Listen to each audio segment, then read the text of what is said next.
자, 여러분 안녕하세요. 벌써 세 번째 수업입니다. 집에만 있기만 좀 답답할 것 같은 여러분들을 위해서 바다 풍경을 좀 준비해 봤는데, 지금 날씨는 봄비가 내리고 있습니다.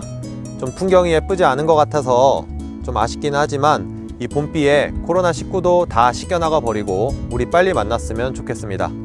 지난주에 선생님이 내줬던 과제 좀 해봤나요? 전혀 하지 않았을 것 같긴 하지만 그 작품이 있어야지 여러분들 수행평가를 할 수 있습니다. 그렇기 때문에 꼭 집에서 과제를 해오시기 바랍니다. 자, 그러면 지난주에 예고한 대로 오늘 마저 눈, 코, 입 그리는 법에 대해서 보도록 하겠습니다.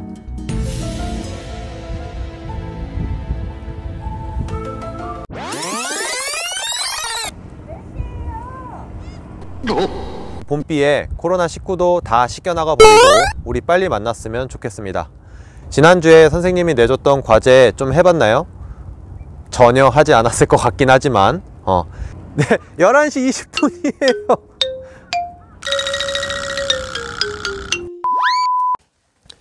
자, 눈을 대부분 평면이라고 생각하는 사람들이 많아요. 하지만 눈이라고 하는 게 이렇게 동그랗게 생긴 눈알을 주변 피부가 이렇게 감싸고 있는 형태로 되어 있습니다. 자, 얘를 옆에서 보면 눈알을 감싸고 있는 피부는 두께가 있기 때문에 이렇게 두께가 되어 있고요. 아래를 감싸고 있는 피부도 이렇게 두께가 있겠죠? 자, 그래서 이 두께로 인해서 어두운 부분이 생겨나게 되는데, 자, 이제 위에서 빛이 이렇게 떨어집니다. 그러면 그림자가 생기는 부분들이 있겠죠. 자, 이 두께 차이로 인해서, 자, 이 부분. 자, 피부의 두께가 되는 이 부분. 그 다음에 여기는 위에가 아니라 이 밑에 부분에 그림자가 생기면서 이게 많이 튀어나온 사람이 애교살이 좀 더 있어 보이겠죠? 자, 그리고 여기 하얀색 눈동자 부분에도 그림자가 이렇게 지게 되어 있습니다. 자, 이 원리로 인해서 우리가 그림을 그릴 때 좀 더 집중해서 점을 찍어야 되는 부분들이 표현이 돼요. 볼게요. 자, 우리 점을 찍을 때 이렇게 눈 윗부분, 그 다음에 눈알. 자, 이 부분을 집중적으로 점을 찍어주시면 됩니다. 자, 가장 간단하게 얘기하면 이 부분을 가장 집중적으로 점을 찍어주고, 피해야 되는 부분들은 요 밑에는 점을 이렇게 찍지 말아주세요. 지금 선생님이 요 파란색으로 그린 부분. 여기를 진하게 그리는 순간 눈화장을 한 것처럼 보일 수 있거든요. 역시나 이렇게 눈을 그릴 때 강조해야 되는 부분들을 만화를 보면 표현이 잘 되어 있습니다. 자, 진격의 거인에 나오는 에런의 눈을 한번 볼게요. 자, 왜 이쪽 부분이 회색으로 표시가 되어 있을까요? 눈꺼풀 때문에 생기는 그림자 때문이겠죠. 자, 그 다음은 슬램덩크. 이 만화 혹시 아나요? 여기 주인공 강백호의 눈을 보면 역시 같은 원리로 우리가 좀 더 집중해서 찍어야 되는 부분들이 좀 더 진하게 표현이 되어 있는 걸 알 수 있습니다. 자, 방금 설명한 부분들을 적용해서 우리 사진에 점을 한번 찍어 볼게요. 자, 이렇게 좀 전에 얘기했던 어둡게 강조해야 되는 부분. 자, 이렇게 눈 위, 그 다음에 눈알,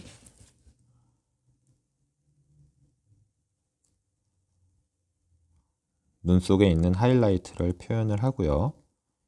그 다음에 눈에 점을 이렇게 찍어주시면,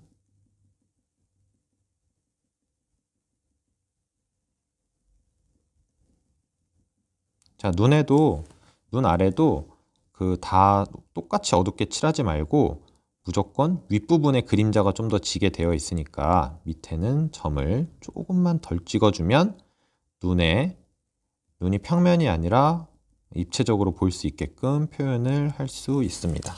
자, 눈 부분 조금만 그림자를 표현해 주고 한번 볼게요.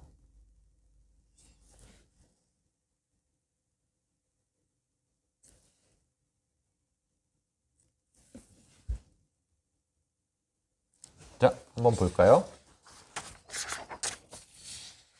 이런 식으로 여기에 이 눈 밑에 부분을 그리지 말란 얘기입니다. 자, 우리 이제 그러면 코를 한번 그려볼게요. 코는 여러분들이 눈, 코, 입 중에서 가장 어려워하는 부분이 있더라고요. 어려워하는 이유는 이건 것 같아. 눈은 뭔가 여러분들이 해부학적 구조를 모르더라도 그리는데 크게 어려움이 없습니다. 그 이유는 그릴 거리들이 좀 있기 때문이야. 뭐 눈은 2개나 있고, 그 다음에 뭐 눈알도 그려주고, 이렇게 쌍꺼풀도 그려주고, 뭔가 그릴 거리들이 있어요. 그리고 입술도 뭐 만화를 조금이라도 본 사람들은 뭔가 이런 그림들을 그리는데 크게 어려움이 없어. 근데 코는 해부학적 구조를 모르면 조금 어색하게 그려지기가 쉬운 게 일단 많이 튀어나와 있습니다. 그리고 많이 튀어나와 있는 부분을 정면에서 그리다 보면 그 깊이감을 표현하지 못해서 조금 어색해지는 경우들이 있어요. 그래서 그 코를 좀 잘 못 그리는 사람들을 보면은 이렇게 그린단 말이야. 이렇게 그린 그림들 여러분 많이 봤을 겁니다. 네. 그러면 코를 잘 그리려면 어떻게 해야 되냐? 자, 코를 먼저 구조를 좀 더 이해하면 그리기가 쉽겠죠. 자, 코를 한번 좀 도형화를 해서 그려볼게요. 자, 코를 그릴 때, 자, 정면에서 코가 이렇게 생겨 있습니다. 그리고 옆에서 봤을 때는 코가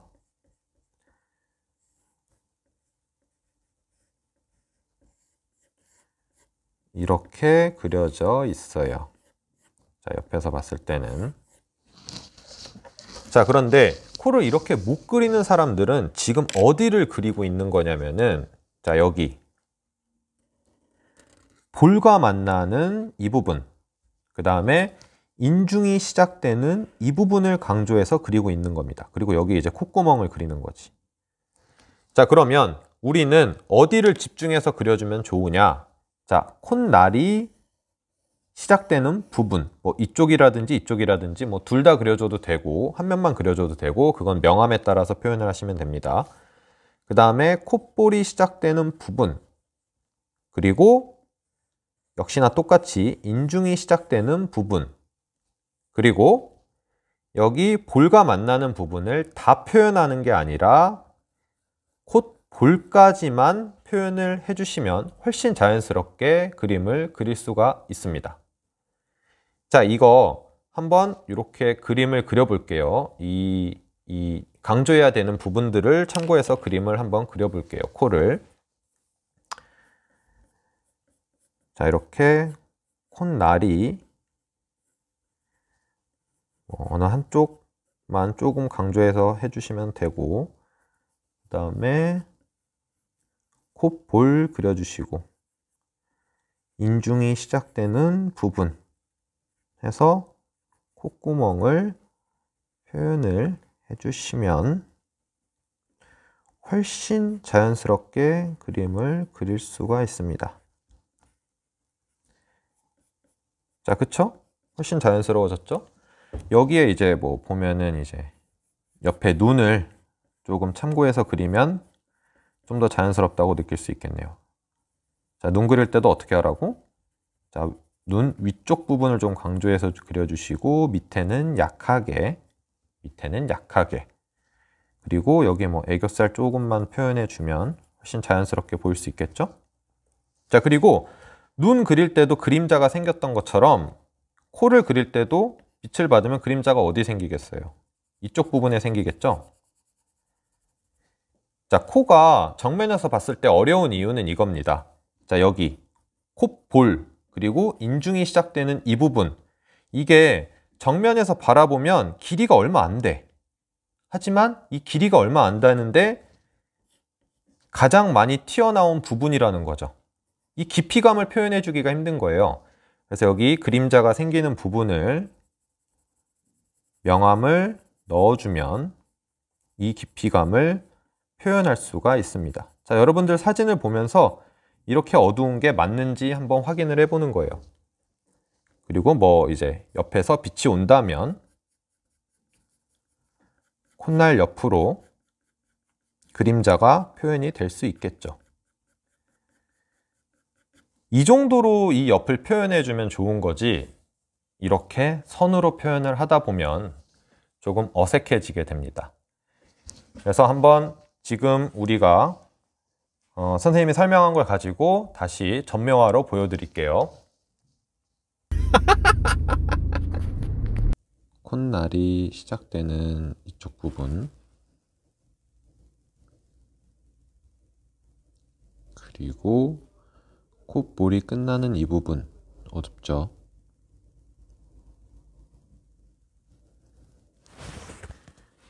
그리고 콧볼이 끝나는 여기.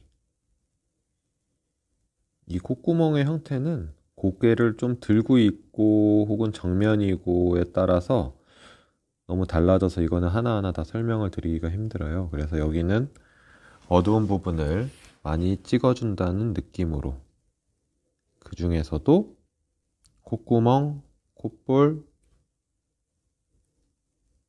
콧등 끝나는 곳, 이런 데를 집중적으로 찍어주시면 됩니다. 이렇게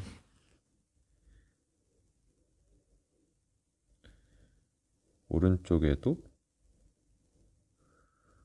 볼이 끝나는 부분을 그려주시고요.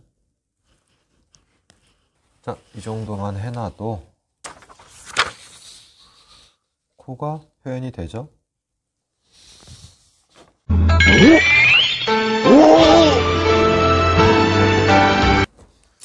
자, 이번엔 입술을 한번 그려볼게요. 입술도 만화 같은 데 보면은 좀 더 쉽게 표현이 되어 있어요. 그런 것들이 우리가 명암을 넣어야 되는 곳을 단순화시켜서 표현한 거기 때문에 그렇습니다. 그래서 입술 같은 데를 보통 보면은 이렇게 윗입술이 명암이 들어가 있고 아랫입술은 명암이 안 들어가 있는 경우가 많이 있습니다.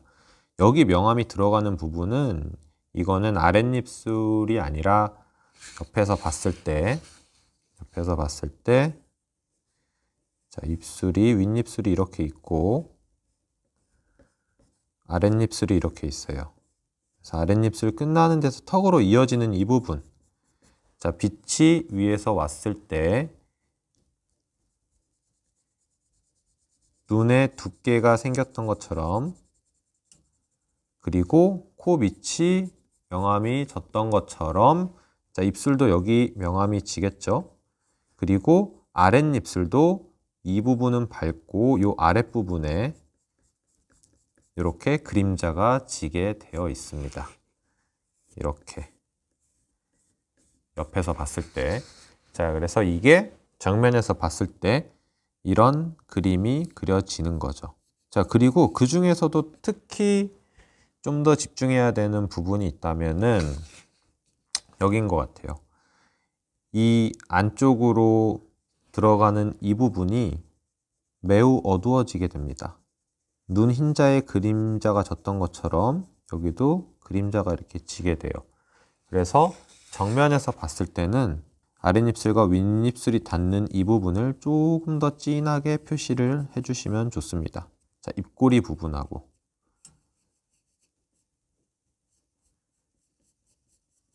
자, 이거를 한번 사진을 보면서 한번 얘기를 해볼까요? 자, 선생님 사진에도 보면은 윗입술과 아랫입술이 만나는 부분이 매우 진하게 표시가 되어 있죠. 그리고 아랫입술보다는 윗입술이 훨씬 어두워요. 그리고 아랫입술 밑으로 이어지는 부분에 어두운 그림자가 져 있습니다. 자, 이제 이렇게 입술 그리는 법에 대해서 설명을 했으니까 이걸 적용해서 한번 점을 찍어 볼게요. 자, 일단 시작은 아랫입술과 윗입술이 만나는 부분을 매우 진하게, 마치 점이 아니라 선인 것처럼 점을 찍어 주시고요. 그 다음에 윗입술에 점을 조금 듬성듬성 찍어줍니다.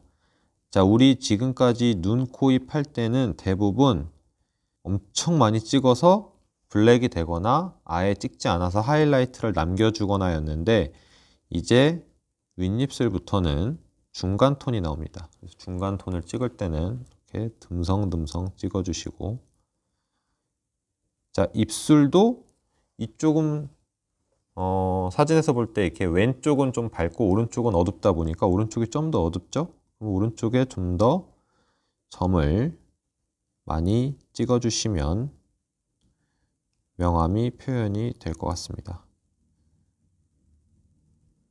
자, 그 다음에 아랫입술. 아까 선생님이 얘기했던 아랫입술 밑에 그림자가 조금 불분명하네요. 이 사진에서는. 눈, 코, 입 중에서 가장 형태가 자유분방하게 바뀌는 게 이 입술인 것 같아요. 이 입모양에 따라서 워낙에 천차만별로 많이 바뀌기 때문에, 자, 제가 앞에 설명드렸던 거, 뭐 어딜 진하게 해라 이런 거는 그냥 기본적인 규칙으로만 생각하시고 사진을 보고 관찰해서 최대한 어두운 곳을 잘 찾아서 점을 찍어주시면 될 것 같습니다. 자, 이렇게. 자, 한번 볼까요? 어떻게 그려졌는지. 이제 눈, 코, 입까지 어느 정도 나왔네요. 나머지는 이 정도 눈, 코, 입 그리는 걸 설명했으면 이제 어두운데 많이, 밝은데 조금 찍으면서 자신의 그림을 하나하나 완성해 나가면 좋을 것 같습니다. 자, 그러면 우리 다음 주 수업 시간까지 해서 이 작품을 완성해 보도록 하겠습니다. 다음 주에 만나요. 제발! 지금 날씨는 봄비가 내리고 있습니다. 비가 내리고 있어서 풍경이 좀 예쁘지 않은 것 같아서 아쉽지만, 이 봄비에 코로나19도 다 씻겨나가 버리고 우리 빨리 만났으면 좋겠습니다. 어이씨.